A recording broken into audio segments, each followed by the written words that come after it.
Hello everyone. So today I'm going to explain a poem that is Night of the Scorpion, which is written by Nissim Ezekiel.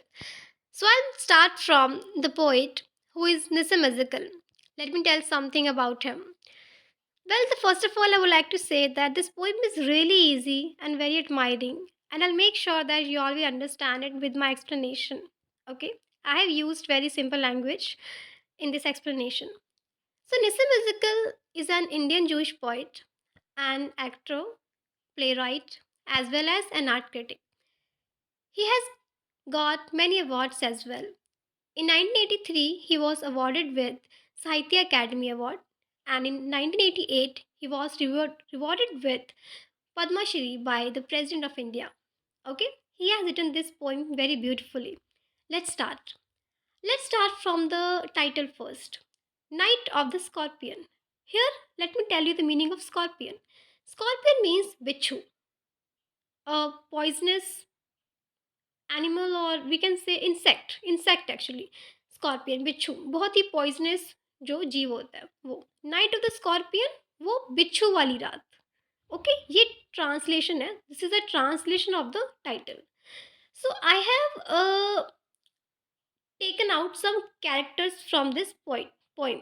The characters are the poet or speaker who is speaking in this poem, and then his mother and father. The fourth one is peasants or farmers और the villagers जो fourth character है pageants उसका मतलब होता है farmers या villagers ठीक है फिफ्थ है स्कॉर्पियन यानी कि बिच्छू ये जो पूरी पोइम है ये इसकी जो सेटअप है वो एक गांव का है एक विलेज का है जिसमें पोइट अपनी फैमिली के साथ रहता है ठीक है उसके उनके मदर है वहाँ पे उनके फादर है वहाँ पे और उस गांव के पेजेंट्स यानी कि फार्मर्स हैं जो गांव के लोग हैं वो फार्मिंग करते हैं ठीक है और एक स्कॉर्पियन है so let's start so let me tell something about the poem very briefly that this poem is about a night that the poet is describing ठीक है एक पोइट एक रात को डिस्क्राइब कर रहा है जिस रात उसकी मम्मा को किसी बिच्छू ने डंक मार दिया था और फिर कैसे उनकी ट्रीटमेंट हुई ठीक है let's start in Night of the Scorpion, summary is going to be started.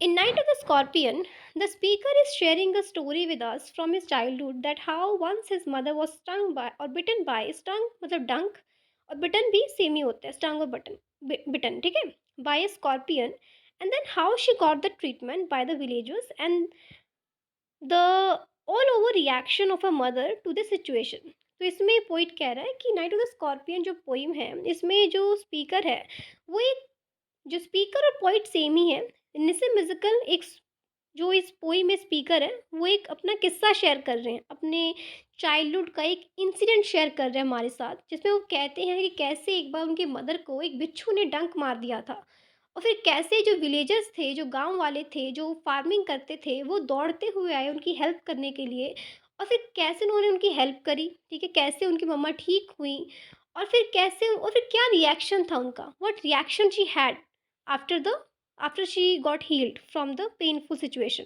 ठीक है सो ही स्टार्ट्स और ही स्टार्टेड हर नहीं आएगा ही आएगा he started by sharing that he has remembered that one day rain was continuously falling and her mother was at home and went to get some rice out of sack where a scorpion was hidden beneath the sack of rice who stung her तो जो writer है वो कहते हैं कि कैसे एक बार क्या हुआ कि रेन जो थी बारिश जो थी कंटिन्यूस हो जा रही थी ठीक है बारिश कंटिन्यू कई दिनों से हो रही थी और इस बारिश की वजह से जो स्कॉर्पियन था एक स्कॉर्पियन था जो उनके घर में आ गया और उनके घर में सैक ऑफ राइस यानी कि चावल की बोरियों के ढेर के नीचे जाके छिप गया ठीक है उनकी मम्मा घर पे थी उन्हें कुछ चावल चाहिए थे आउट ऑफ सैक उस बोरियों में से कुछ चावल चाहिए थे सो शी वेंट देयर वो वहाँ पे गई and when she was trying to take out some rice out of sac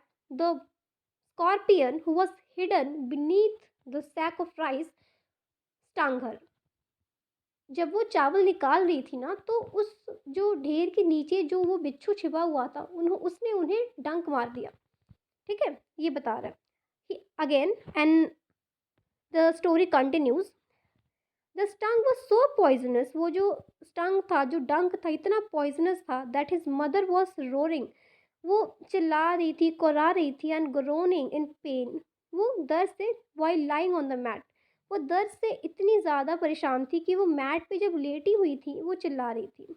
When villagers came to know about this, they came to help her like a swarms of flies. जब villagers को पता लगा, गांव वालों को पता लगा, तो वो मक्खियों के झुंड की तरह, swarms of flies, swarm मतलब झुंड, मक्खियों के झुंड की तरह भागते हुए आए उनकी हेल्प के लिए.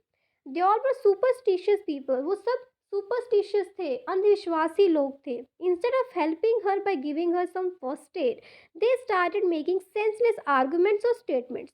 जब वो वहाँ पहुँचे, उनके घर पे पहुँचे, तो उनकी हेल्प करने की बजाय, उन्हें कोई मेडिसिन, कोई रेमेडी देने की बजाय, उन्होंने क्या किया, ऐसे वैसे सेंसलेस स्टेटमेंट्स पास करने शुरू कर दिए.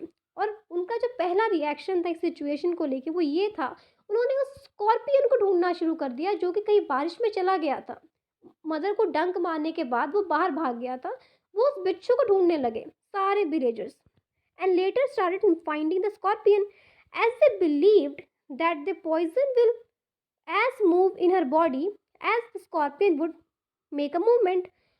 वो ऐसा इसीलिए कर रहे थे, वो वहाँ पे आके मदर को हेल्प करने की बजाय, कोई मेडिसिन देने की बजाय, वो उस स्कॉर्पियन को ढूंढने लगे, क्योंकि उनका ये मानना था कि जैसे जैसे जो स्कॉर्पियन बाहर मूवमेंट करेगा ना, वैसे वैसे वो जो पॉइजन जो मम्मा के शरीर में है, जो उस लेडी के शरीर में, वो मूव करेगा.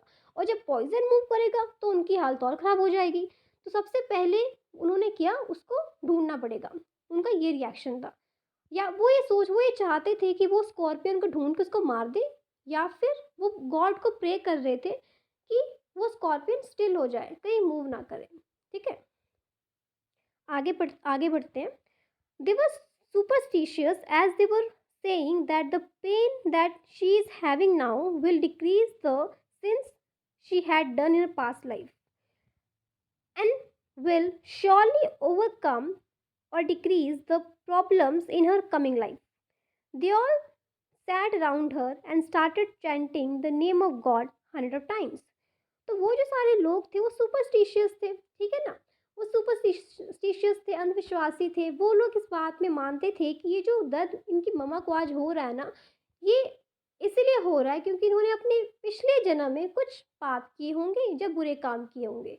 ठीक है, अब क्योंकि उन्होंने बुरे काम किए थे, तो ये जो दर्द है वो उस बुरे काम को कम कर देगा. ठीक है, या फिर वो ये भी कह रहे थे कि अभी जो ये दर्द हो रहा है ना, ये इनके आने वाले बर्थ में पेन को कम करेगा. कि हम लोग कहते हैं, हम दुनिया ये मानती है कि आज जिसके साथ अगर कुछ बुरा हो रहा है तो उसने ज़रूर कुछ पिछले जन्म में कुछ बुरा किया होगा. तो बेसिकली ये कॉन्सेप्ट यहाँ पे जो पॉइंट है वो कह रहा है. आगे का हम पार्ट 2 में डिस्कस करेंगे.